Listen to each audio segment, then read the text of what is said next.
नमस्कार, ज्ञान वैविध्य चैनल में आपका स्वागत है। क्लास 9 के लिए बिहाई बुक से 10th चैप्टर काठमांडू, जिसके राइटर है विक्रम सेठ। विक्रम सेठ जब चाइना से इंडिया आ रहे थे तो वाया तिब्बत और नेपाल होते हुए आए।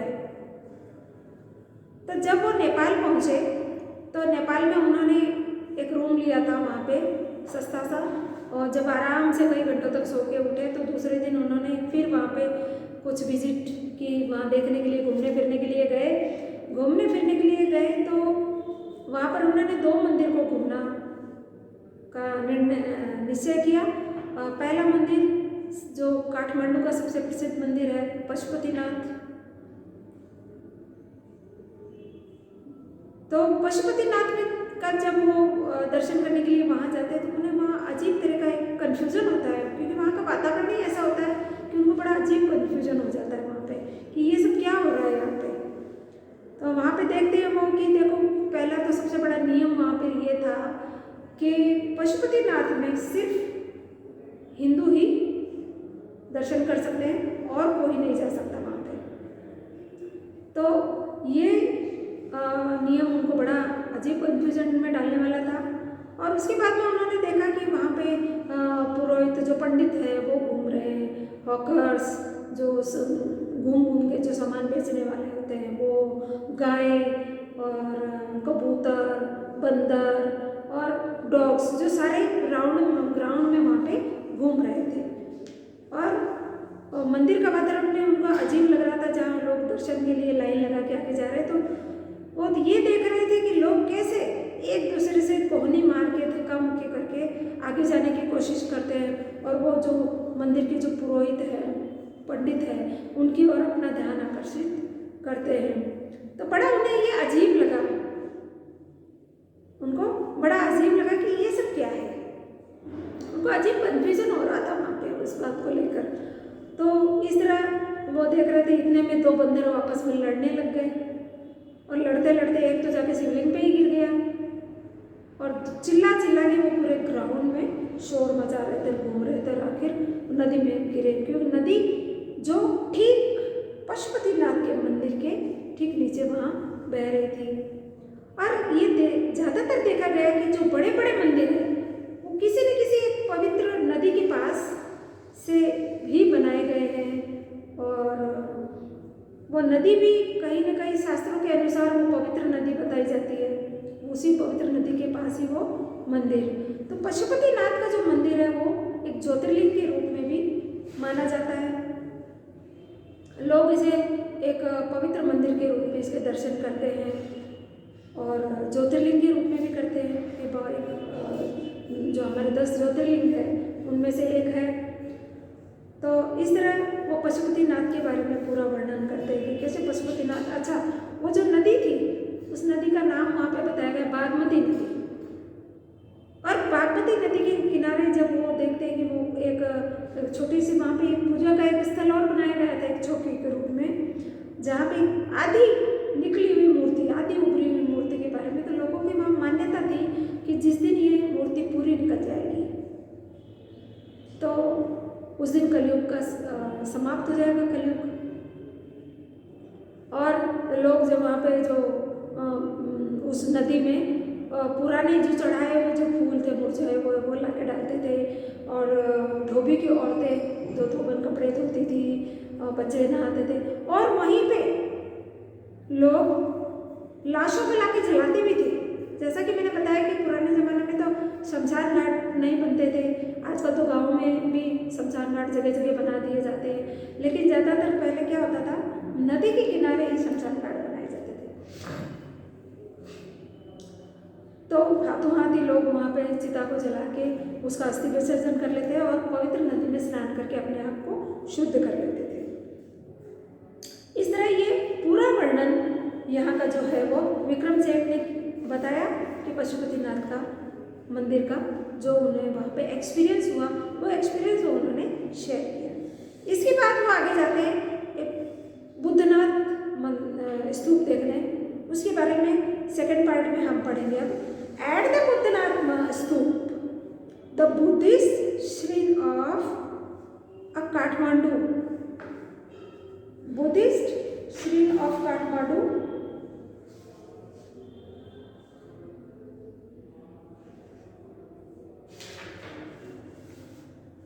There is in the contrast a sense of stillness. The immense white dome is ringed by the road.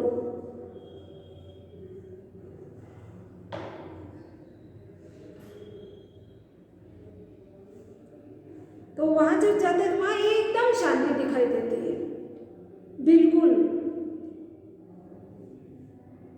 अभी भी वहाँ पे काठमांडू में बुद्धिस्ट मंदिर एकदम वहाँ दिखाई देता है। जो मंदिर जो है जहाँ पे पूजा की जाती है, बुद्ध लोग बुद्ध भगवान की पूजा करते हैं, बुद्धिस्ट जो होते हैं वो। और वहाँ पे वाइट डोम जो है वो ring by the road. Small shops stand on its outer edge. Many of these are owned by Tibetan immigrants. और उस बुद्धिस्ट जो मंदिर था वो बुद्ध भगवान का, बुद्धिस्ट का जो बुद्धनाथ स्तूप था, उसके ठीक बाहर वहाँ पे जो छोटी छोटी दुकानें लगी हुई थी। अब वो दुकानें किसकी थी? दुकानें थी जो तिब्बत से जो पलायन करके जो आ गए थे लोग। जैसे कि आपको पता है कि तिब्बत में पर चाइना ने कब्जा कर लिया था और लोगों को बहुत वहाँ पे अत्याचार किया था, बुद्ध लोगों का। तो बुद्धिस्ट जितने थे वहाँ से पलायन कर गए थे, और वो पलायन किए हुए जो लोग थे उन्होंने अपने गुजारे के लिए वहाँ पे छोटी छोटी दुकानें खोल ली थी। फेल्ट बैग्स, तिब्बतन प्रिंट्स और the silver jewellery can be bought here. वहाँ पे बैग्स मिलते थे और जो प्रिंट की हुई सिल्वर ज्वेलरी भी वहाँ पे बेची जाती थी। देयर आर नो क्राउड्स, वहाँ पे भीड़ नहीं थी। This is the haven of the quietness in a busy street around. तो वहाँ पे एकदम शांति थी, वहाँ पे एकदम शांति थी, चारों तरफ कोई भीड़ नहीं थी। और वहाँ पे एकदम ऐसा लगता था जैसे स्वर्ग की जैसी शांति हो, वैसा। अब देखिए उन्होंने एक तुलना की है कि एक बुद्धनाथ का स्तूप और एक पशुपतिनाथ का मंदिर, जहाँ पे इतनी क्राउड, इतने लोग, जानवर, पशु, सभी पशु, इंसान कैसे घूम रहे इधर से उधर, और इतना बड़ा बाजार लगा हुआ है। तो उन्होंने ये तुलना की कि देखो पशुपतिनाथ में कितनी भीड़ भाड़, कितना शोर शराबा, और कैसे जानवर घूम रहे हैं। और वही उसका उल्टा वहाँ बुद्धनाथ स्तूप का बताया कि वहाँ कुछ नहीं, एकदम शांति चारों तरफ दिखाई दे रही थी। और छोटी छोटी कुछ दुकानें बाहर थी जहाँ पे पलायन किए हुए लोग अपने चीज़ों को बेचते थे। और उन्होंने बताया कि देखो वहाँ पे कितनी शांति पसरी हुई उस गली में थी। Kathmandu is vivid a macrame religious with a small range of the flower adorned deities along the narrow waist, the busy street with the fruit seller,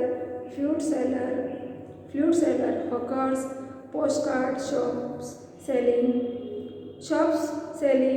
western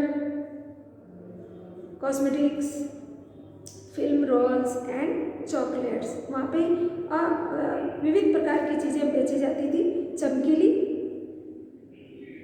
धार्मिक चीज़ें बेची जाती थी। और वो तो the flower enders but it is along the narrowest. और वहाँ जगह जगह पे छोटी छोटी जो गलियाँ थी वहाँ पे सभी चीज़ें बेची जाती थी, फूल वगैरह। और वहाँ पे फ्रूट सेलर थे और फ्लूट सेलर भी थे। फ्लूट मीन्स बांसुरी। और हॉकर्स ऑफ पोस्टकार्ड्स, वहाँ पे जो पोस्टकार्ड बेचने वाले हॉकर्स थे जो घूम घूम के बेचते थे। और वेस्टर्न कॉस्मेटिक्स मतलब श्रृंगार की जो चीज़ें होती हैं बेचने वाली, वो बेच रहे थे। और फिल्म रोल बिक रहे थे, चॉकलेट बिक रही थी। और the copper utensil and Nepalese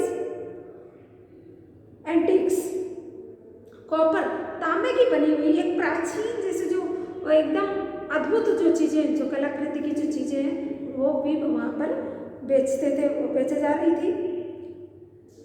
और नेपाली एंटिक्स, जो प्राचीन समय में जो एंटिक वस्तुएं होती थी वो भी वहाँ पर बेच रहे थे। Film songs Blair out from the radios, और जो वहाँ की फिल्मों के जो गाने होते थे वो रेडियो पे वहाँ पे बजाए जा रहे थे। Car horn sound, bicycle bells ring, stray cows locationally at motorcycles vendors short of their wires.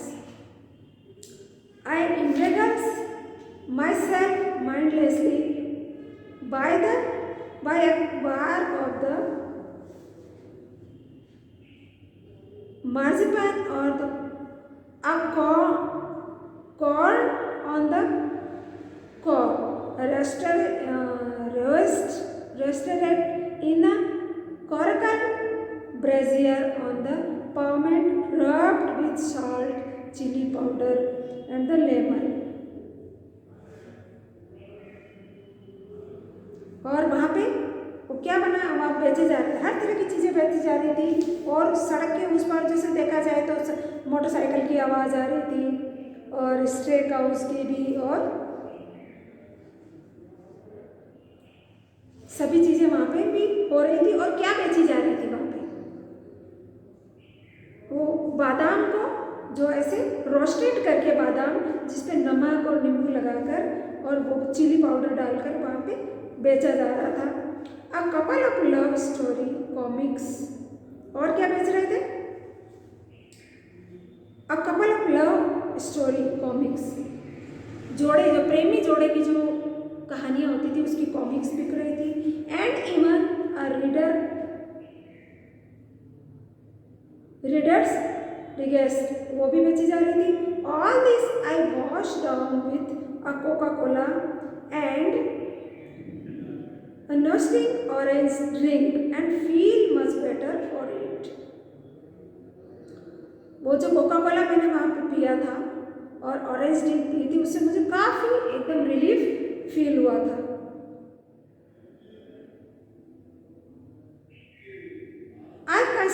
I consider what route I should take back home if I were propelled by enthusiasm for the travel pursue. I would go by bus and train to Patna, then sail up the Gangas, pass Banaras to Allahabad, then up the Yamuna, past Agra to Delhi. But I am too exhausted and homesick. Today is the last day of August. Go home. I tell myself, move directly towards home. I enter the Nepal Airlines office and buy a ticket for tomorrow's flight. मैंने ये ऐसा किया था, मुझे ऐसा लगा था कि शायद मैं ऐसा करूं कि यहाँ से बाई बस या बाई ट्रैवल किससे करूं, ट्रेन से पटना के लिए। जब उसका वहाँ पे वो दोनों मंदिर जब वो ट्रेवल कर लिया उन्होंने, विक्रम सेठ ने, तो उनको लगा कि अब मुझे घर को जाना चाहिए। तो घर जाने के पहले उन्होंने ऐसा सोचा कि मैं ऐसा करता हूँ कि पहले बस या ट्रेन से जाता हूँ पहले पटना, और पटना जाके वहाँ से गंगा के लिए गंगा पाई नाव के इसमें जाऊँ, फिर बनारस जाऊँ, फिर इलाहाबाद जाऊँ, बनारस से इलाहाबाद जाऊँ, देन अप द यमुना, फिर यमुना जाऊँ, और फिर वहाँ से जाते जाते फिर आगरा से दिल्ली जाऊँ। तो ये उसने वो एक रूट बनाया था कि बस या ट्रेन जो भी मिले उससे मैं पटना जाऊँ, पटना से फिर गंगा से वो शिप में वहाँ पे बनारस, इलाहाबाद, फिर यमुना होते हुए आगरा होते हुए मैं दिल्ली को जाऊँ। But I am to executed home sick, लेकिन मैं इतना थक गया था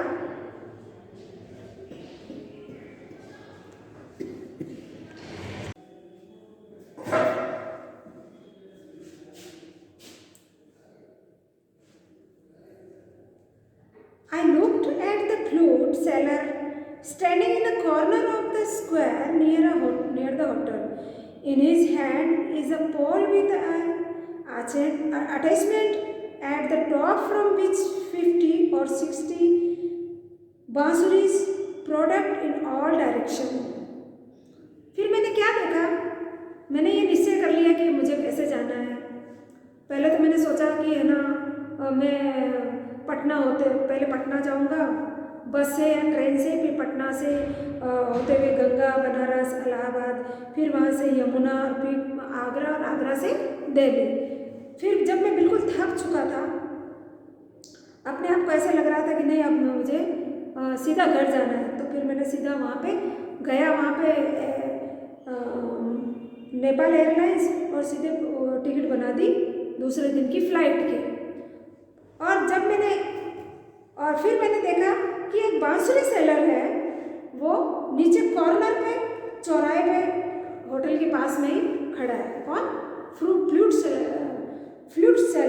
सेलर मीन्स बांसुरी वाला जो बांसुरियाँ बेचता था। In his hand is a pole with attachment of the top of which 50 or 60 बांसुरी प्रोडक्ट in all direction। तो वो कैसी थी? जैसे ऐसे खांचे में अलग अलग तरह की को 50 या 60 बांसुरी लगी हुई अलग अलग डायरेक्शन में उसके पास लगी हुई थी। Like the quills of a porcupine. कोई पोर्क्यूपाइन जो पक्षी होता है उसकी जैसे पंख कैसे होते हैं ऐसे अलग अलग दिशा में लगे हुए, वैसी वो बांसुरियाँ उसके एक बैम्बू में लगी हुई थी। They are of a bamboo. वो किसमें थी? एक बम्बू में। जैसे बांस होता है और बांस के ऊपर वो ऐसे गोल आकार में खूब सारे रस्सियाँ बांधता है और उस खांचे में अलग अलग डायरेक्शन में वो बांसुरी को वहाँ पे फिट करता है। They are cross flutes and records. From time to time he stands the pole on the grounds, selects a flute and plays for a few minutes. वो क्या करता था? वो जितनी भी फ्लूट्स थी, बांसुरी थी, वो टाइम टू टाइम उसको बार बार निकालता था, थोड़ा सा बजाता था अलग, जिसमें चेंज वाला थोड़ा थोड़ा वो निकलता था, सुर निकलता था। वो थोड़ी देर बजाता उसको और फिर उसके अंदर रख लेता। The sound rises clearly above the noise of the traffic and the hawkers' cries.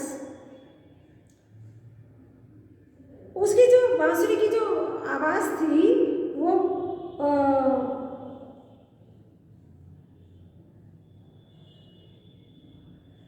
Traffic और जो हॉकर्स की जो आवाज़ थी उससे क्लियर थोड़ी सी ऊंची आवाज़ सुनाई देती थी, मतलब इतनी तेज बजाता था वो। He plays slowly, नहीं तेज नहीं बजाता था। He plays slowly, meditatively, without excessive display. He does not shout out his words. Occasionally, he makes a say. उसको बड़े वो सोच समझ के बजाता था, हालांकि उसकी आवाज़ कहीं आगे सुनाई देने पर वो मध्यम सुर में उसको स्लो बजा रहा था। और वो कैसे लग रहे थे? बस सोच समझ के बजा रहा था उसको, और ना उसको जोर से चिल्ला भी नहीं रहा था बिल्कुल। और वो जो बांसुरियाँ थी वो ओकेजनली बिकती थी, कोई ऐसा ओकेजन होता था तब वो बिकती थी। But in curiously offended way of he, these were accidental to his enterprise. Sometimes he brag of playing to talk the fruit seller.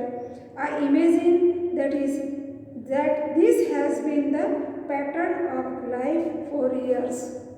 कहने का मतलब ये है कि वो बांसुरी बेचने वाला खूब सारी बांसुरी अपने एक बम्बू में चारों तरफ ऐसे कोई पंख के तरह वो उसको 50-60 बांसुरियों को उसको इस तरह से सजाए हुए था, और तरह तरह की बांसुरी निकाल के थोड़ी देर वो कुछ मिनट के लिए बजाता था।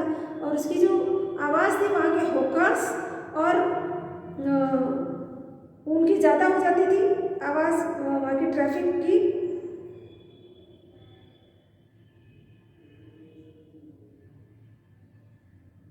तो क्योंकि वो तो बांसुरी को धीरे धीरे बजाता था एकदम, और बड़े सोच समझ ही बजाता था। बांसुरी की आवाज़ बड़ी सुरीली होती है, तो वो इस तरह बजाता था। और वो बांसुरी बिकती थी उसकी बेचारे की खाली ओकेजनली, और फिर वो क्या करता था, जब बांसुरी नहीं बिकती थी तब वो किसी फ्रूट सेलर से बात कर लेता था बीच बीच में।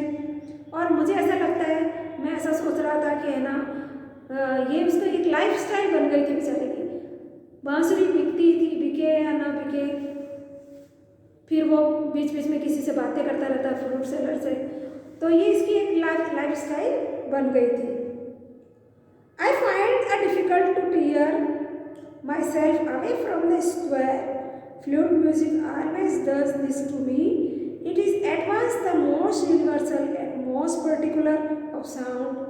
There is no culture that does not have its flute to read Nehem, the recorder, the Japanese shakuchi, the deep bansuri of Hindustan, classical music, the clear or breathly flute of South America.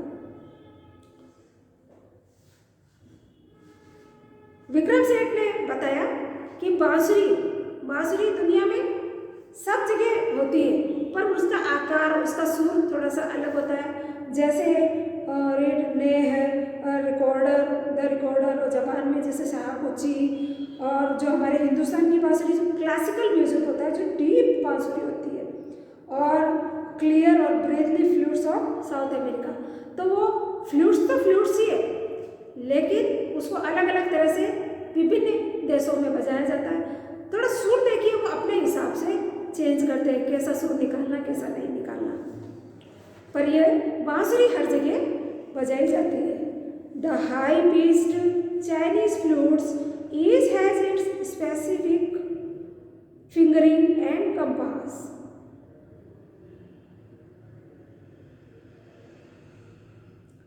तो ये जो flute बजाने का system क्या होता है, flute में वैसे भी छेद होते हैं लंबे पाइप में, छोटे छोटे लकड़ी के लंबे पाइप में छोटे छोटे छेद होते हैं, और उसमें आगे से एक ऐसा तीखा होता है जिससे वो बजाते हैं। तो उसमें कुछ नोट्स होते हैं, उस नोट्स के हिसाब से वो फिंगर को स्पेसिफिक तरीके से उसके ऊपर रख के और उसमें से सुर निकाला जाता है।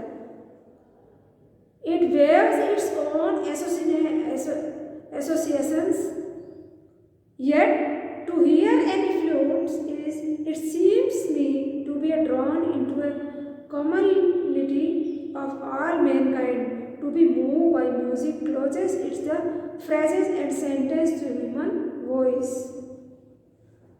बांसुरी एक कला है, बांसुरी को बजाने वाला अलग अलग तरह के सुर निकालता है, और ये इंसान के हाथ में है कि वो कैसे सुर को उसमें से निकालता है।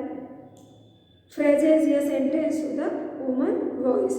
Its motive was to be a living breath. It too needs a pause of the breath before it can go on. Motive force है लिविंग ब्रीथ का। हम सांस लेते हैं तो वैसे ही बांसुरी भी है। That I can be so affected by a few familiar phrases on the bansuri surprised me at first.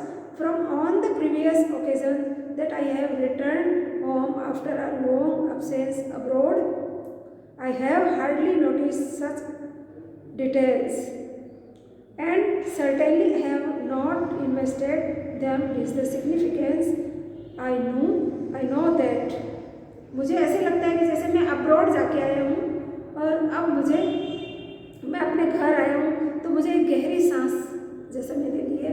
ऐसे ही बांसुरी का है, एक फेमिलियर फ्रेजेस है ऑन बांसुरी, और वो ऐसे ही अफेक्ट करती है मुझे जैसे मैं कोई अब्रॉड जाके आया हूँ और आके घर पे एक गहरी सांस मैंने ली है। तो इस तरह से वो जो है विक्रम सेठ अपने आप को इस बांसुरी के बारे में काफ़ी कुछ बताते हैं। कि बांसुरी बेचने वाला कैसे बांसुरी को रखता है, कैसे वो बजा बजा के बताता है, और बांसुरी कहाँ कहाँ विभिन्न देशों में कैसे कैसे होती है, और उसके बारे में बताते हैं कि वो बांसुरी में से अलग अलग तरह के सुर कैसे निकाले जा सकते हैं। तो ये उसको कंपोज करना होता है, उसके नोट्स होते हैं, और फिर लास्ट में वो यही बताते हैं कि बांसुरी भी ऐसे इफेक्ट कर सकती है ए फ्यू फैमिली फ्रेजेस की तरह, जैसे मैं कोई अब्रॉड जाके आई हूँ और जैसे मैं अपने घर अपनी जगह पहुँचा तो मैंने एक गहरी सांस ली। तो इस तरह ये चैप्टर कंप्लीट होता है। नेपाल में उन्होंने विक्रम सेठ ने मंदिरों के दर्शन किए, दोनों मंदिरों के बारे में वर्णन किया, फिर उन्होंने एक बांसुरी वाले के बारे में पूरा बताया कि कैसे बांसुरी होती है, वो पूरा वर्णन उन्होंने किया, और इस तरह ये चैप्टर